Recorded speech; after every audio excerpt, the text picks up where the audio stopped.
Price the lord. Hallelujah. ದೇವರ ನಾಮಕ್ಕೆ ಸ್ತೋತ್ರವಾಗಲಿ. ಪ್ರಾರ್ಥನೆ ಮಾಡಿಕೊಳ್ಳೋಣ. ಸರ್ವ ಸೃಷ್ಟಿಕರ್ತನಾದಂಥ ತಂದೆ, ಮಗ, ಪರಿಶುದ್ಧನಾದಂಥ ತ್ರಿಯೇಕ ದೇವರೇ, ನಿಮ್ಮ ಪರಿಶುದ್ಧ ನಾಮಕ್ಕೆ ಸ್ತೋತ್ರವಾಗಲಿ ಸ್ವಾಮಿ.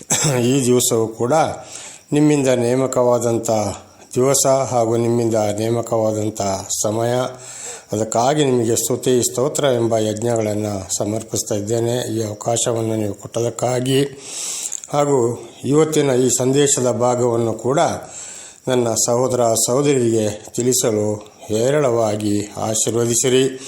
ಇದನ್ನು ಕೇಳುತ್ತಿರುವಂಥ ನನ್ನ ಸಹೋದರ ಸಹೋದರಿಯರು ಕೂಡ ಯಾವುದೇ ಅಡಚಣೆ ಇಲ್ಲದೆ ಶಾಂತಿ ಸಮಾಧಾನದಿಂದ ಸಂತೋಷದಿಂದ ಕೇಳಿ ತಿಳಿದುಕೊಳ್ಳುವಂತೆ ಅವರೆಲ್ಲರನ್ನು ಆಶೀರ್ವದಿಸಿರಿ.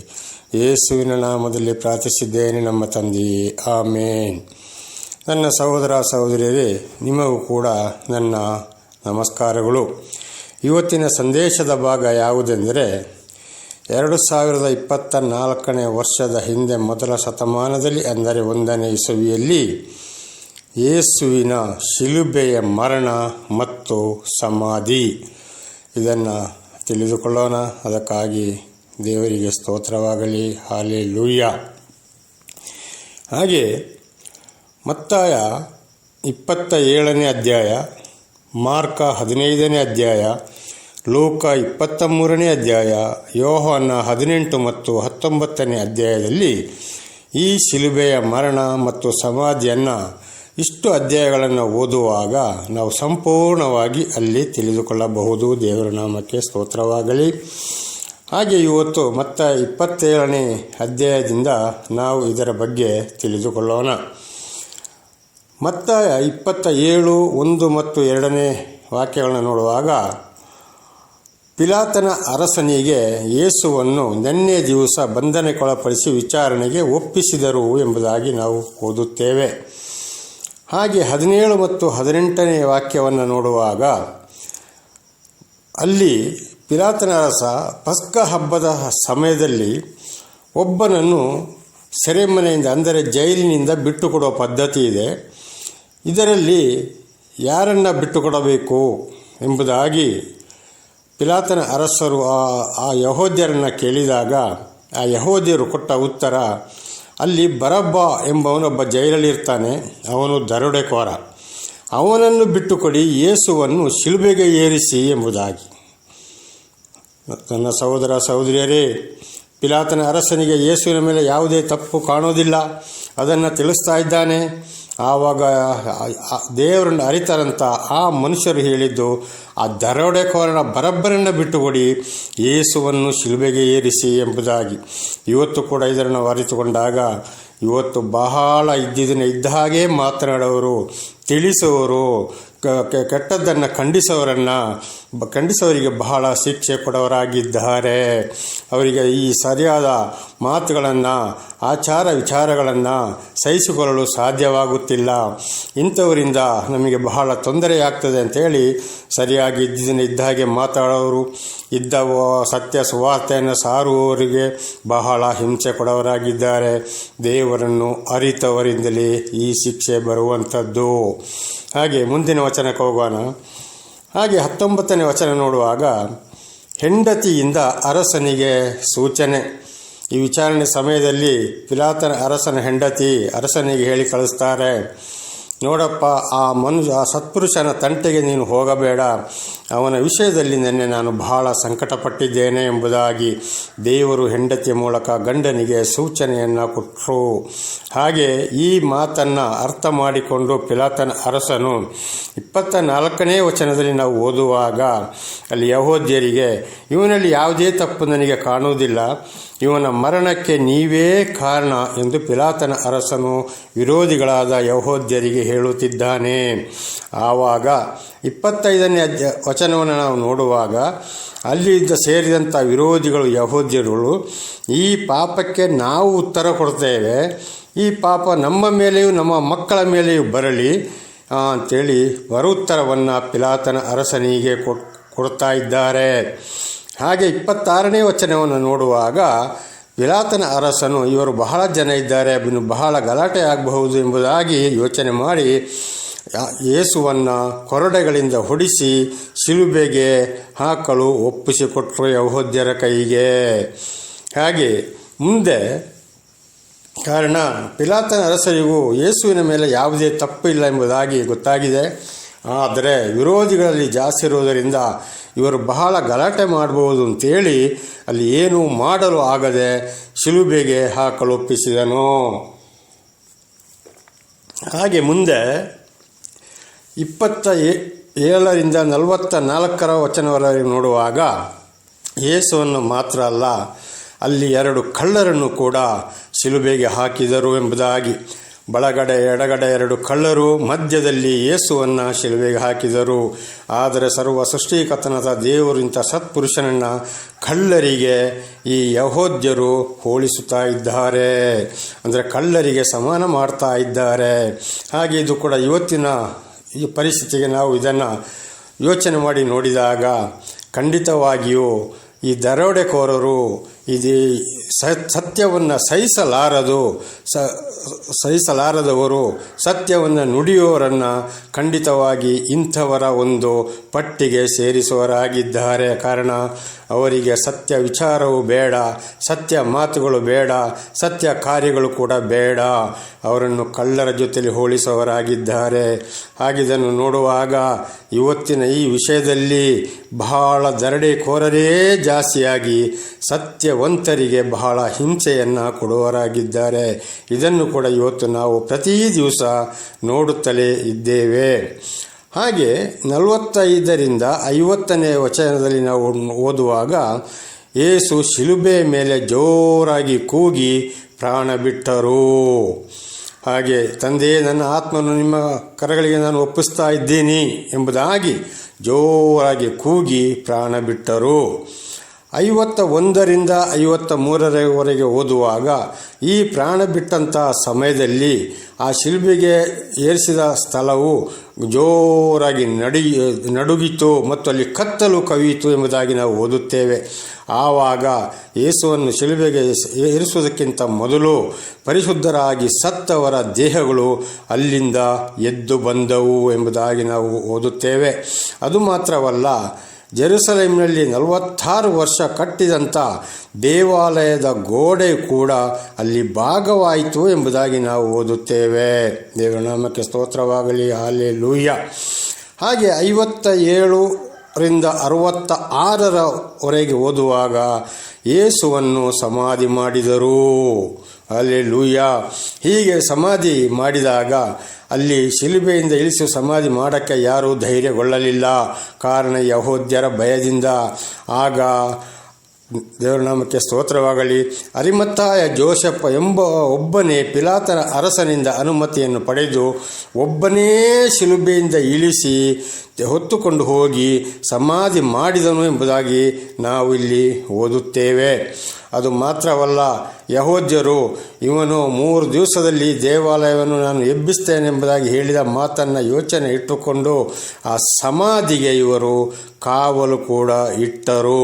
ಯಾರು? ಯಹೂದ್ಯರು. ಅಂದರೆ ಇವನ ಶರೀರವನ್ನು ಯಾರಾದರೂ ಎತ್ತಿಕೊಂಡು ಹೋಗಬಹುದು, ಆಮೇಲೆ ಸುಳ್ಳು ಹೇಳಬಹುದು ಎಂಬುದಾಗಿ ದೇವರ ನಾಮಕ್ಕೆ ಸ್ತೋತ್ರವಾಗಲಿ, ಹಲ್ಲೆಲೂಯಾ. ಹಾಗೆ ಈ ಇಷ್ಟು ವಿಷಯಗಳನ್ನು ನಾವು ಅರ್ಥ ಮಾಡುವಾಗ ನನ್ನ ಸಹೋದರ ಸಹೋದರಿಯರೇ, ಇದ್ದ ವಿಷಯವನ್ನು ಇದ್ದಾಗೆ ಯೇಸು ಸ್ವಾಮಿ ಹೇಳಿದರು. ಈ ಲೋಕದ ವಿಷಯವನ್ನು ಖಂಡಿಸಿದರು, ಪಾಪವನ್ನು ತೋರಿಸಿದರು. ಇದರಿಂದಾಗಿ ಇದು ಯಾರೂ ಅಲ್ಲ, ದೇವರನ್ನು ಅರಿತವರು, ಗ್ರಂಥಗಳನ್ನು ಓದಿದವರೇ ಇವರೇ ಯಹೂದ್ಯರಾಗಿದ್ದಾರೆ. ಅವರೇ ಇವತ್ತು ಯೇಸು ಸ್ವಾಮಿಗೆ ಇಷ್ಟೆಲ್ಲ ಹಿಂಸೆ ಕೊಡಲು ಕಾರಣ. ಇವತ್ತಿನ ಪರಿಸ್ಥಿತಿಗೆ ನಾವು ಹೋಲಿಸಿದಾಗ ಇವತ್ತು ಕೂಡ ಇದ್ದ ವಿಷಯವನ್ನು ಇದ್ದಾಗೆ ಮಾತನಾಡುವವರು, ಕೆಟ್ಟದ್ದನ್ನು ಖಂಡಿಸುವವರು, ಸತ್ಯವಾಗಿ ಸುವಾರ್ತೆಯನ್ನು ಸಾರುವವರು, ಸತ್ಯ ವಿಷಯವಾಗಿ ಮಾತನಾಡುವಾಗ ಇವತ್ತು ಅನೇಕ ಈ ಪಾಸ್ಟುಗಳು, ಸೇವಕರುಗಳು ಶಿಷ್ಯರಿಗೆ ಅಂತ ಹೇಳುವುದನ್ನು ಸಹಿಸಿಕೊಳ್ಳಲು ಸಾಧ್ಯವಿಲ್ಲ. ಆದುದರಿಂದ ದೇವರ ಹೆಸರನ್ನು ಹೇಳಿಕೊಂಡು ಈ ಬರಬ್ಬನ ಹಾಗೆ, ಈ ದರೋಡೆಕೋರನಿಗೆ ಯಾರಿದ್ದಾರೋ ಅವರದ್ದು ಇವತ್ತು ಲೋಕದಲ್ಲಿ ಒಂದು ದೊಡ್ಡ ಗುಂಪಾಗ್ಬಿಟ್ಟಿದೆ. ಆದರೆ ಸತ್ಯವನ್ನು ಮಾತನಾಡುವವರು, ತಪ್ಪನ್ನು ಖಂಡಿಸುವವರು, ಸತ್ಯವಾಗಿ ತಿಳಿಸುವವರು, ಸತ್ಯ ಕಾರ್ಯಗಳನ್ನ ಮಾಡುವವರು ಇವರಿಗೆ ಬೇಡವೇ ಬೇಡ. ಅವರೆಲ್ಲ ಒಂದೇ ಗುಂಪಾಗಿ ಅಂಥವರನ್ನು ಇವತ್ತು ಒಂದು ಬದಿಗೆ ತಳ್ಳವರಾಗಿದ್ದಾರೆ. ಅದಲ್ಲದೆ ಒಬ್ಬರಿಂದೊಬ್ಬರು ಅವನನ್ನು ಸೇರಿಸಿಕೊಳ್ಳುವುದು ಬೇಡ, ಅವನು ಸರಿಯಿಲ್ಲ, ಅವನು ನಮಗೆ ವಿರೋಧವಾಗಿ ಮಾತನಾಡುತ್ತಾನೆ, ನಮ್ಮ ಪರವಾಗಿ ಅವನು ಇಲ್ಲ ಎಂಬುದಾಗಿ ಅಂಥವರನ್ನು ಇವತ್ತು ತಳ್ಳಿ ಬಿಡೋರು ಆಗಿದ್ದಾರೆ. ದೇವರ ನಾಮಕ್ಕೆ ಸ್ತೋತ್ರವಾಗಲಿ. ಇದು ಆ ಸಮಯದಲ್ಲಿ ಅಂದರೆ 2024 ವರ್ಷದ ಹಿಂದೆ ಮೊದಲ ಶತಮಾನ ಅಂದರೆ 1ನೇ ಇಸವಿಯಲ್ಲಿ ನಡೆದಂಥ ವಿಷಯವು ಇವತ್ತು ಕೂಡ ನೆರವೇರುತ್ತಲೇ ಇದೆ. ದೇವರ ನಾಮಕ್ಕೆ ಸ್ತೋತ್ರವಾಗಲಿ.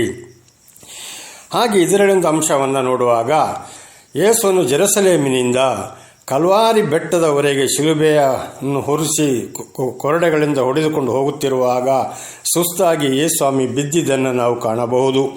ಈ ಸಮಯದಲ್ಲಿ ಅಲ್ಲಿ ಹೊಲದಿಂದಲ್ಲಿ ಒಂದು ಮನುಷ್ಯ ಸಿಮೋನನೆಂಬವನು ಅಲ್ಲಿ ಬರುತ್ತಾನೆ. ಬಂದು ಈ ಶಿಲುಬೆಯನ್ನು ಹೊತ್ತುಕೊಳ್ಳುತ್ತಾನೆ. ಹಾಗೆ ಇದರ ಅರ್ಥ ನಮ್ಮ ಜೀವಿತಕ್ಕೂ ಕೂಡ ಏನೆಂದರೆ, ದೇವರಿಂದ ಆರಿಸಲ್ಪಟ್ಟವರು, ದೇವರಿಂದ ಆಯ್ಕೆಯಾದವರು ಅಥವಾ ದೇವರಿಂದ ಕರೆಯಲ್ಪಟ್ಟವರಿಗೆ ಇಂಥ ನಾನಾ ರೀತಿ ಕಷ್ಟ, ಸಂಕಟ, ದುಃಖಗಳು ಬಂದಾಗ ಈ ಮನುಷ್ಯನು ಹೇಗೆ ಯೇಸುವಿನ ಶಿಲುಬೆಯನ್ನು ಹೊತ್ತುಕೊಂಡು ಹೋದನೋ ಅಂಥವರಿಗೆ ನಾವು ಕೂಡ ನೆರವಾಗಬೇಕಾಗಿದೆ ಎಂಬುದಾಗಿ ಈ ಒಂದು ವಚನದ ಅರ್ಥವೂ ಕೂಡ ಆಗಿದೆ. ದೇವರ ನಾಮಕ್ಕೆ ಸ್ತೋತ್ರವಾಗಲಿ. ಮುಂದೆ ಯೂದನ ಆತ್ಮಹತ್ಯೆ ಕುರಿತು ನಾವು ತಿಳಿದುಕೊಳ್ಳೋಣ. ಹಾಗೆ 26ನೇ ಅಧ್ಯಾಯ 14 16, 47 50 ನೋಡುವಾಗ, ಯೇಸು ಸ್ವಾಮಿಯನ್ನು 30 ಬೆಳ್ಳಿ ನಾಣ್ಯಗಳಿಗೆ ಇಸ್ಕರಿಯೋತ ಯೂದನು ಹಿಡಿದುಕೊಟ್ಟನು ಎಂಬುದಾಗಿ ನಾವು ಓದುತ್ತೇವೆ. ಅಂದರೆ ಇವನು ಯೇಸುವಿನ ಜೊತೆಯಲ್ಲೇ ಇದ್ದುಕೊಂಡು ಇವನು ಕೂಡ ಯಹೂದ್ಯರಲ್ಲಿ ಒಬ್ಬನಾದುದರಿಂದ ಈ ಯೇಸುವನ್ನು ಸಹಿಸಲಾರದೆ ಮತ್ತು ಹಣದ ಮೇಲೆ ಈತ ಆಸೆ ಇಟ್ಟವನಾಗಿದ್ದಾನೆ. ಹಾಗೆ ಆಮೇಲೆ 27ನೇ ಅಧ್ಯಾಯ 3 5 ನೋಡುವಾಗ, ಈ ಇಸ್ಕರಿಯೋತ ಯೂದನು ಉರುಳು ಹಾಕಿಕೊಂಡು ಸತ್ತನು. ಅಂದರೆ ಯೇಸ್ವಾಮಿಯನ್ನು ಶಿಲುಬೆಗೆ ಹಾಕುವುದಕ್ಕೆ ಮೊದಲು ಅವನಿಗೆ ಮತ್ತೆ ಆಗ ಅರ್ಥ ಆಯಿತು, ನಾನು ತಪ್ಪು ಮಾಡಿದ್ದೇನೆ, ನಾನು ಪಾಪ ಮಾಡಿದ್ದೇನೆ, ಈ ಪಾಪಕ್ಕೆ ನಾನೇ ಕಾರಣ ಎಂಬುದಾಗಿ ಇವನು ಉರುಳು ಹಾಕಿಕೊಂಡು ಸತ್ತನು ಎಂಬುದಾಗಿ ನಾವು ಓದುತ್ತೇವೆ. ಅಪೊಸ್ತಲರ ಕೃತ್ಯ 1ನೇ ಅಧ್ಯಾಯ 18ನೇ ವಚನವನ್ನು ನಾವು ಓದುವಾಗ, ಅವನು ಉರುಳು ಹಾಕಿಕೊಂಡು ಸತ್ತಿದ್ದು ಮಾತ್ರವಲ್ಲ, ಆ ಉರುಳು ಹಾಕಿಕೊಂಡ ಉರುಳು ಹಗ್ಗ ತುಂಡಾಗಿ ಕೆಳಗೆ ಬಿದ್ದ, ಹೊಟ್ಟೆ ಒಡೆದು ಹೋಯಿತು, ಕರಳು ಹೊರಗಡೆ ಬಂದು ಸತ್ತ ಎಂಬುದಾಗಿ ನಾವು ಇದನ್ನು ನೋಡುತ್ತೇವೆ. ಹಾಗೆ ಅಪೊಸ್ತಲರ ಕೃತ್ಯ 1ನೇ ಅಧ್ಯಾಯ 20ನೇ ವಚನ, ಕೀರ್ತನೆ 65ನೇ ಅಧ್ಯಾಯ 25ನೇ ವಚನವನ್ನು ನೋಡುವಾಗ, ಅವನ ಮನೆ ಹಾಳಾಗಲಿ, ಅವನ ಉದ್ಯೋಗ ಇನ್ನೊಬ್ಬಂದಾಗಲಿ ಎಂಬುದಾಗಿ ಬಹಳ ಒಂದು ದೊಡ್ಡ ಶಾಪ ಬರುವುದನ್ನು ನಾವು ಅಲ್ಲಿ ನೋಡ್ತಾ ಇದ್ದೇವೆ. ಇದನ್ನು ನಾವು ಅರ್ಥ ಮಾಡಿಕೊಳ್ಳಬೇಕಾದರೆ, ದೇವರೊಂದಿಗೆ ಜೀವಿಸುವಾಗ ಯಾರು ಈ ಲೋಕದ ಪ್ರಪಂಚ, ಹಣ, ಆಸ್ತಿ ಪಾಸ್ತಿ, ಬೆಳ್ಳಿ ಬಂಗಾರ, ಮನೆ, ದೇವರ ವಾಕ್ಯಕ್ಕೆ ವಿರುದ್ಧವಾಗಿ ನಡ್ಕೊಂಡು ಇವತ್ತು ನಾವು ದೇವರ ಸೇವಕರುಗಳು, ನಾವು ಶಿಷ್ಯರುಗಳು, ನಾವು ಪಾಸ್ಟರ್ಗಳು ಅಂತ ಹೇಳಿಕೊಂಡು ನಾನಾ ರೀತಿಯಲ್ಲಿ ಹಣ ಮಾಡೋದನ್ನು, ದೊಡ್ಡ ದೊಡ್ಡ ಐಷಾರಾಮ ಜೀವನವನ್ನು ಮಾಡಿಕೊಂಡು ದೇವರ ವಾಕ್ಯಕ್ಕೆ ವಿರೋಧವಾಗಿ ನಡೆಯುವುದನ್ನು ನಾವು ಕಾಣ್ತಾ ಇದ್ದೇವೆ. ಆಗ ಈ ಯೂದನ ಪರಿಸ್ಥಿತಿ ನೋಡುವಾಗ ಇದು ಖಂಡಿತವಾಗಿಯೂ ಈ ಯಾರು ದೇವರ ವಾಕ್ಯಕ್ಕೆ ವಿರೋಧವಾಗಿ ನಡೀತಾರೋ ದೇವರನ್ನು ಅರಿತುಕೊಂಡು ಅವರಿಗೂ ಕೂಡ ಬಹಳ ಕಷ್ಟ, ಸಂಕಟ, ದುಃಖಗಳು ಬರುತ್ತದೆ ಎಂಬುದಾಗಿ ನಾವು ಓದುತ್ತೇವೆ. ಅದು ಮಾತ್ರವಲ್ಲ, ಇಲ್ಲಿ ನೋಡ್ತಾ ಇದ್ದೇವೆ ಅಪೊಸ್ತಲರ ಕೃತ್ಯ 1ನೇ ಅಧ್ಯಾಯ 20ನೇ ವಚನ ಮತ್ತು ಕೀರ್ತನೆ 65-25 ಅವನ ಮನೆಯು ಹಾಳಾಗಲಿ ಎಂಬುದಾಗಿ ಹೀಗೆ ದೇವರ ಹೆಸರು ಹೇಳಿಕೊಂಡು ನಾವು ನಾನಾ ರೀತಿಯಿಂದ ಲೋಕದ ಪರಿಸ್ಥಿತಿಯಲ್ಲಿ ಹೋದಾಗ ಅಥವಾ ನಮ್ಮೊಂದು ಸ್ವಾರ್ಥ ಜೀವನ ನೋಡಿದಾಗ, ಐಷಾರಾಮ ಜೀವನ ಸಾಗಿಸಿದಾಗ ಮುಂದೆ ನಾವು ಕೂಡ ಇದೇ ಪರಿಸ್ಥಿತಿ ಎಂಬುದಾಗಿ ಈ ವಚನಗಳ ಅರ್ಥವು ನಮಗೆ ತಿಳಿಸಲ್ಪಡುತ್ತದೆ. ದೇವರ ನಾಮಕ್ಕೆ ಸ್ತೋತ್ರವಾಗಲಿ. ವಿಮೋಚನಾ ಕಾಂಡ 34ನೇ ಅಧ್ಯಾಯ 7ನೇ ವಾಕ್ಯಗಳು ನೋಡುವಾಗ, ಹೆತ್ತ ತಂದೆಯ ದೋಷಫಲ 3-4 ಮಕ್ಕಳ ತಲೆಮಾರಿಗೆ ಎಂಬುದಾಗಿ ನಾವು ಇದನ್ನು ಓದುತ್ತೇವೆ. ಅದೇ ವಿಮೋಚನಾ ಕಾಂಡ 20ನೇ ಅಧ್ಯಾಯ 5 ಮತ್ತು 6ನೇ ವಾಕ್ಯಗಳನ್ನು ಕೂಡ ನಾವಲ್ಲಿ ನೋಡುವಾಗ ವಿಗ್ರಹಾರಾಧನೆಯ ಕುರಿತು ಈ ಶಾಪ ಕೂಡ ಅಲ್ಲಿ ಬರೆಯಲ್ಪಟ್ಟಿದೆ. ಅಂದರೆ ದೇವರನ್ನು ಅರಿತುಕೊಂಡು ನಾವು ಈ ಲೋಕದ ಪರಿಸ್ಥಿತಿಯಲ್ಲಿ ಹೋದಾಗ, ದೇವರಿಗೆ ವಿರುದ್ಧವಾಗಿ ಹೋದಾಗ, ನಮಗೆ ದುರಾಸೆ ಬಂದಾಗ ಅದು ಕೂಡ ಒಂದು ಸೈತಾನ ಕಾರ್ಯ ವಿಗ್ರಹಾರಾಧನೆ. ಅಲ್ಲಿ ಕೂಡ ತಂದೆಯ ದೋಷ ಫಲಗಳನ್ನು 3-4 ಮಕ್ಕಳ ತಲೆಮಾರಿಗೆ ಎಂಬುದಾಗಿ ಇದು ನಾವು ಮಾತ್ರವಲ್ಲ, ನಮ್ಮ ಮಕ್ಕಳಿಗೂ ಕೂಡ ನಾವು ಪಾಪವನ್ನು ಹೊರಿಸೋರಾಗಿದ್ದೇವೆ ಎಂಬುದಾಗಿ ವಚನಗಳು ಅರ್ಥ ಮಾಡಿಕೊಳ್ಳುತ್ತವೆ. ಆದ್ದರಿಂದ ಖಂಡಿತವಾಗಿಯೂ ಯೂದನ ಹಾಗೆ ನಾವು ಆಗಬಾರದು. ದೇವರ ವಾಕ್ಯಕ್ಕೆ ಸರಿಯಾಗಿ ನಾವು ವಿಧೇಯರಾಗಿ ಜೀವಿಸಬೇಕಾಗ್ತದೆ. ನಮಗೆ ಸ್ತೋತ್ರವಾಗಲಿ. 1 ತಿಮೋತಿ 6ನೇ ಅಧ್ಯಾಯ 9 ಮತ್ತು 10ನೇ ವಚನಗಳನ್ನು ಓದುವಾಗ ಖಂಡಿತವಾಗಿಯೂ ಹಣ ಸಂಪಾದನೆಗೆ ಹೋದರೆ ಕ್ರಿಸ್ತ ಯೇಸುವಿನಲ್ಲಿ ವಿಶ್ವಾಸವಿಲ್ಲದೆ ಅದು ನಿನ್ನನ್ನು ಉರುಳಿಗೆ ಸಿಕ್ಕಿಸಿಬಿಡುವುದು ಎಂಬುದಾಗಿ ನಾವು ಅಲ್ಲಿ ಓದುತ್ತೇವೆ. ಹಾಗೆ ಯೇಸುವನ್ನು ಹಿಂಬಾಲಿಸಿದಾಗ, ಈ ಯೂದನು ಹಣಕ್ಕೆ ಆಸೆ ಪಟ್ಟಾಗ, ಯೇಸುವಿಗೆ ವಿರೋಧವಾದಾಗ ಅದೇ ಉರುಳು ಇವನ ಕುತ್ತಿಗೆಗೆ ಸಿಕ್ಕಿತು ಎಂಬುದಾಗಿ ನಾವು ಓದುತ್ತೇವೆ. ಇದು ಕೂಡ ಇವತ್ತು ನಾವು ಕೂಡ ಈ ವಚನಗಳನ್ನು ಬಹಳ ಅರ್ಥ ಮಾಡಿಕೊಳ್ಳಬೇಕು. 1 ತಿಮೋತಿ 6, 9, 10 ಇದೇ ಉರುಳು ಯೂದನ ಕೊರಳಿಗೂ ಕೂಡ ಬಂತು. ಇವತ್ತು ಕೂಡ ಅದೇ ಪರಿಸ್ಥಿತಿ. ಇಬ್ರಿಯರಿಗೆ 13ನೇ ಅಧ್ಯಾಯ 5ನೇ ವಚನ ಕೂಡ ಓದುವಾಗ ದುರ್ವ್ಯಾಸಗಳಿಗೆ ಆಸೆ ಪಡಬೇಡ, ದುರ್ವ್ಯಾಸನೆಗೆ ಬೇಡ, ದುರಾಸೆ ಬೇಡ, ಹಣದ ಹಿಂದೆ ಓಡಬೇಡ, ಆಸ್ತಿ ಪಾಸ್ತಿ ಬೆಳ್ಳಿ ಬಂಗಾರ ಈ ಲೋಕದ ಆಸ್ತಿಯಿಂದ ನೀನು ದೂರವಿರು, ಲೋಕವನ್ನು ಪ್ರೀತಿಸಬೇಡ ಎಂಬುದಾಗಿ ಕೂಡ ನಾವು ಖಂಡಿತವಾಗಿ ಇದನ್ನು ಓದುತ್ತೇವೆ. ದೇವನಾಮಕ್ಕೆ ಸ್ತೋತ್ರವಾಗಲಿ. ಹಾಗೆ ನಾವು ಇದನ್ನು ತಿಳಿದುಕೊಂಡು ಈ ಯೂದನ ಹಾಗೆ ಆಗಬಾರದು. ಖಂಡಿತವಾಗಿ ಯೇಸುಸ್ವಾಮಿ ನಮ್ಮನ್ನು ಕರೆದ ಮೇಲೆ ನಮ್ಮ ಯೇಸುವನ್ನು ಅರಿತು ನಾವು ಹಿಂದೆ ಹೋಗುವಾಗ ನಾನು ದೇವರೊಂದಿಗೆ ಜೀವಿಸ್ತೇನೆ ಎಂಬುದಾಗಿ ಹೊರಟ ಮೇಲೆ ದೇವರ ವಾಕ್ಯಕ್ಕೆ ವಿಧೇಯರಾಗಿ ನಾವು ಜೀವಿಸಬೇಕು. ಯಾವುದೇ ಕಷ್ಟ, ಸಂಕಟ, ದುಃಖ ಬರಲಿ, ಏನೇ ಬರಲಿ, ಯಾವುದೇ ಹಣ, ಬೆಳ್ಳಿ, ಬಂಗಾರ, ಆಸ್ತಿ ಪಾಸ್ತಿ ನಮಗೆ ಬೇಡ. ಒಂದು ವೇಳೆ ದೇವರು ನಮಗೆ ಕೊಡುವುದಾದರೆ ಯಾವುದೇ ದುರ್ವ್ಯಾಸೆ ಇಲ್ಲದೆ, ಯಾರಿಗೂ ತೊಂದರೆ ಮಾಡದೆ, ಯಾರ ಮನಸ್ಸನ್ನು ನೋಯಿಸದೆ ನಾವು ಇರುವುದರಲ್ಲೇ ಕಷ್ಟಪಟ್ಟು ಮುಂದೆ ಹೋಗುವಾಗ, ದೇವರನ್ನು ಹಿಂಬಾಲಿಸಿದಾಗ ತನ್ನಿಗೆ ತಾನಾಗಿಯೇ ದೇವರು ಕೊಡುವನಾಗಿದ್ದಾನೆ. ದೇವರ ನಾಮಕ್ಕೆ ಸ್ತೋತ್ರವಾಗಲಿ. ಈಗ ನಾವು ಮಾಡಬೇಕಾಗಿದ್ದು ಒಂದೇ ಕಾರ್ಯ. ಮತ್ತಾಯ 6:33ನೇ ವಚನದ ಪ್ರಕಾರ ನೀನು ಮೊದಲು ದೇವರ ರಾಜ್ಯಕ್ಕಾಗಿ, ನೀತಿಗಾಗಿ ತವಕಪಡು, ಅದರೊಂದಿಗೆ ನಿನಗೆ ಎಲ್ಲವೂ ಬರುವುದು. ಇದೇ ಗುರಿಯಾಗಿರಬೇಕು ನಮ್ಮದು. ಇತರರ ಹಾಗೆ ನಮಗೆ ಈ ದೇವರ ಹೆಸರನ್ನು ಹೇಳಿಕೊಂಡು ಹಣ ಸಂಪಾದನೆ, ಐಶ್ವರ್ಯ ಜೀವನಕ್ಕೆ ನಾವು ಆಸೆ ಪಡಬಾರದು. ಈ ಒಂದು ಪಾಪಗಳಿಗಾಗಿ ದೇವರು ಮನುಷ್ಯನ ಅವತಾರವೆತ್ತಿ ಬಂದು ಶಿಲುಬೆಗೆ ಏರಿಸಿ ರಕ್ತವನ್ನು ಸುರಿಸಿದಂಥ ದಿವಸ ಈ ದಿವಸ. ಅದುವೇ ಗುಡ್ ಫ್ರೈಡ್, ಅದುವೇ ಶುಭ ಶುಕ್ರವಾರ. ದೇವನಮಗೆ ಸ್ತೋತ್ರವಾಗಲಿ. ಇದನ್ನಿಷ್ಟು ವಿಷಯಗಳನ್ನು ತಿಳಿದುಕೊಳ್ಳಲು ಆಶೀರ್ವದಿಸಿದಕ್ಕಾಗಿ ದೇವರಿಗೆ ಸ್ತುತಿ ಸ್ತೋತ್ರ ಎಂಬ ಯಜ್ಞವನ್ನು ಅರ್ಪಿಸೋನಾಗಿದ್ದೇನೆ. ಪ್ರಾರ್ಥನೆ ಮಾಡಿಕೊಳ್ಳೋಣ. ಸರ್ವ ಸೃಷ್ಟಿಕರ್ತನಾದಂಥ ತಂದೆ, ಮಗ, ಪರಿಶುದ್ಧನಾದಂಥ ತ್ರಿಯೇಕ ದೇವರೇ, ನಿಮ್ಮ ಪರಿಶುದ್ಧ ನಾಮಕ್ಕೆ ಸ್ತೋತ್ರವಾಗಲಿ. ಸ್ವಾಮಿ, ಇವತ್ತಿನ ಇಷ್ಟು ವಿಷಯವನ್ನು ನನ್ನ ಸಹೋದರ ಸಹೋದರಿಯರೊಂದಿಗೆ ಹಂಚಿಕೊಳ್ಳಲು ನೀವು ಆಶೀರ್ವಾದ ಮಾಡಿದಕ್ಕಾಗಿ ನಿಮಗೆ ಸ್ತೋತ್ರ. ಇದನ್ನು ಕೇಳಿದಂಥ ನನ್ನ ಸಹೋದರ ಸಹೋದರಿಯರು ಕೂಡ ಈ ವಚನಗಳನ್ನು, ಈ ಮಾತುಗಳನ್ನು ಚೆನ್ನಾಗಿ ಅರ್ಥ ಮಾಡಿಕೊಂಡು ಮುಂದೆ ನಿಮ್ಮೊಂದಿಗೇ ಜೀವಿಸುವಂತಾಗಲಿ. ಏನಾದರೂ ಅವರಲ್ಲಿ ಕೂಡ ತಪ್ಪುಗಳು ಬಂದು ಹೋಗಿದ್ದರೆ ಸ್ವಾಮಿ ಅದನ್ನು ನೀವು ಕ್ಷಮಿಸಿ, ನಿಮ್ಮಿಂದಲೇ ಪಾಪ ಪರಿಹಾರ, ನಿಮ್ಮಿಂದಲೇ ರಕ್ಷಣೆ ಹೊರತು ಬೇರೆ ಯಾರಿಂದಲೂ ಇಲ್ಲ. ದೇವರ ನಾಮಕ್ಕೆ ಸ್ತೋತ್ರವಾಗಲಿ. ಯೇಸುವಿನ ನಾಮದಲ್ಲಿ ಪ್ರಾರ್ಥಿಸಿದ್ದೇನೆ ನಮ್ಮ ತಂದೆಯೇ, ಆಮೇನ್. ಇದನ್ನು ಕೇಳಿದಂಥ ನನ್ನ ಸಹೋದರ ಸಹೋದರರೇ, ನಿಮಗೂ ನನ್ನ ಧನ್ಯವಾದಗಳು.